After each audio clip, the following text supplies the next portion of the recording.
Rather interesting revelations, would you say? Well, for more on that, we're joined now by Dr. T.K. Pooe from the School of Governance at Wits University to give us some more analysis.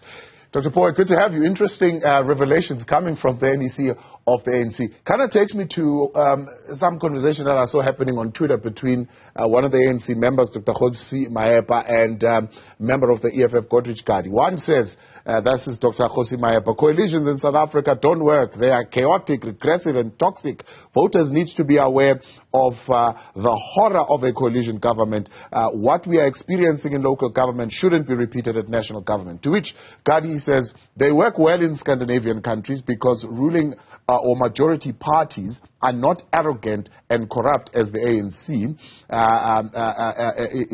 In your party, corruption and selfishness that make them toxic and chaotic. Let it sink in with you. In coalitions, all parties are equal. No one won the votes. Why has it taken the ANC so long to come up and eventually say this, that what they are trying to avoid here is the party which won the largest votes not actually taking executive leadership like mayorship? No, evening. Thanks for having me. Well, I think two things. Firstly, look, the ANC, I think over the last decade traditionally has always been quite slow to actually grapple with complex matters. So I think that's probably the first thing, that they are quite slow. And secondly, look, it's one of those unsaid truths. It's very unpalatable to say, but local government is not taken that seriously by the governing party. One only has to look at the Auditor General's reports and also look at the state of many municipalities in terms of their ability to, generate revenue and employment over the last 10 or 15 years. It's just been a stated norm that they don't take it seriously.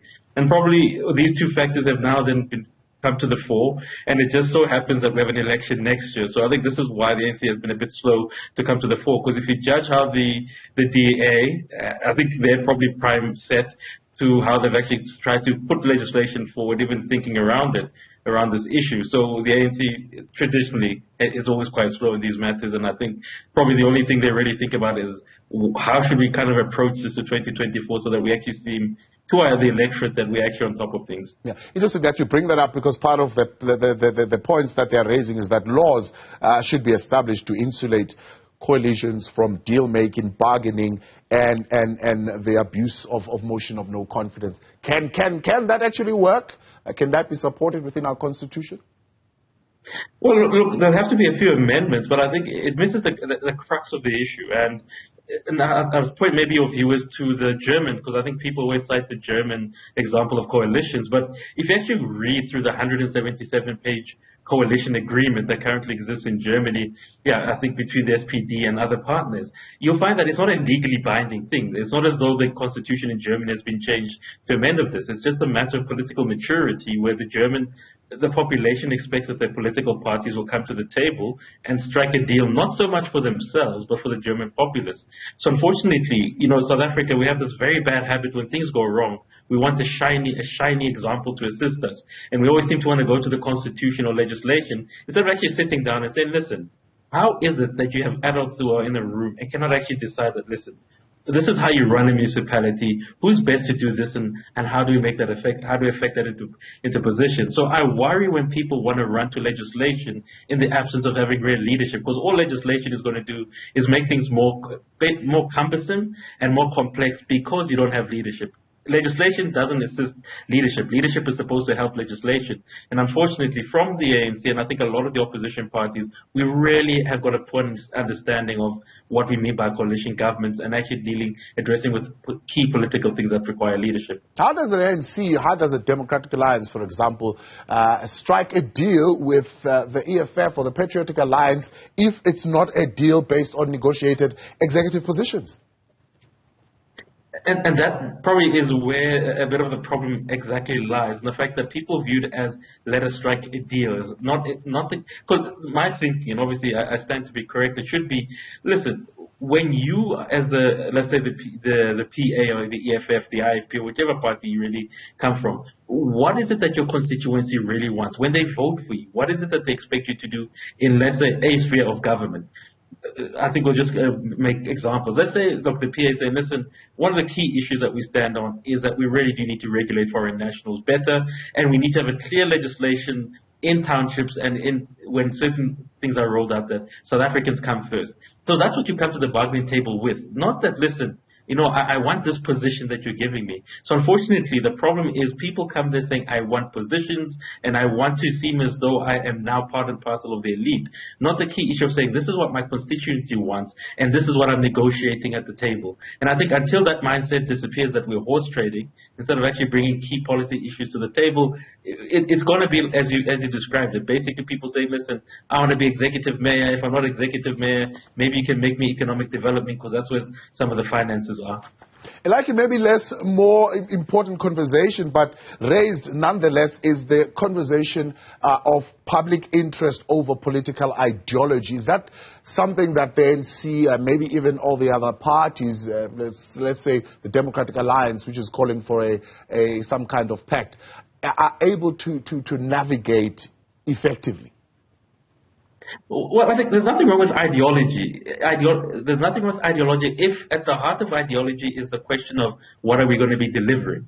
And look, one only has to look at the ANC in the early 90s. The ANC in the early 90s, yes, the ANC, look, they do love that dogma of a national democratic revolution, whatever that means in a post-colonial, in a post-Marxist era. What they were very good at is that the ANC could sit down with you, having people like President Thabo Mbeki and Mandela and say, oh, listen, this is our ideology, but if things were to work, it seems as though you and I need to sit down and hammer out the deal.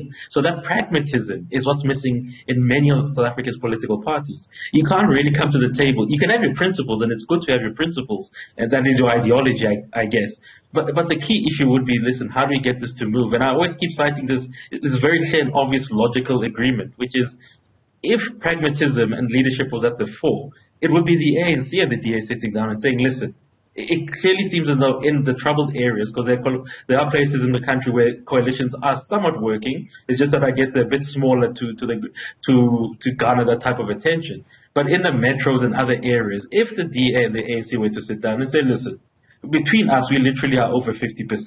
If we strike a deal, none of the issues and problems we're facing come to the fore. The key issue could be how we kind of view the idea of how we serve our constituencies. So, and I think that's probably what's missing, that the ANC and DA somehow seem to be, I think, fighting, having a cold war, instead of actually sitting in the room and saying, listen, if we come to the table together, all of this basically comes to an end. We can just sort it out in terms of how do we serve our constituencies, which is really the Republic of South Africa. Sure. The question, I suppose, what you're talking about now is the first point that they raise. I mean, they start there and, of course, they deviate and go to other things. But they say a commitment to a common minimum program developed with the communities themselves, made for the public itself, would be a good starting point. Well, see, that's a problem I have with ANC language, because it's almost as though they seem to forget that, listen, where you're not voted into positions of power based on a manifesto which you have. That's why people voted for you. So the manifesto is established. That's what people want. So for you to say now you're going to bring community, civil society, it's almost as though you forget that you're in positions of power. So I think that language basically needs to disappear, and that logic is actually mislogic really from the ANC. Because people have voted for you based on a manifesto. That's the agreement. Whether, we've all written to it is maybe another debate for another day. But in theory, most people who voted for the different political parties, the DA and the ANC, have said, listen, that's what we want to hold you account.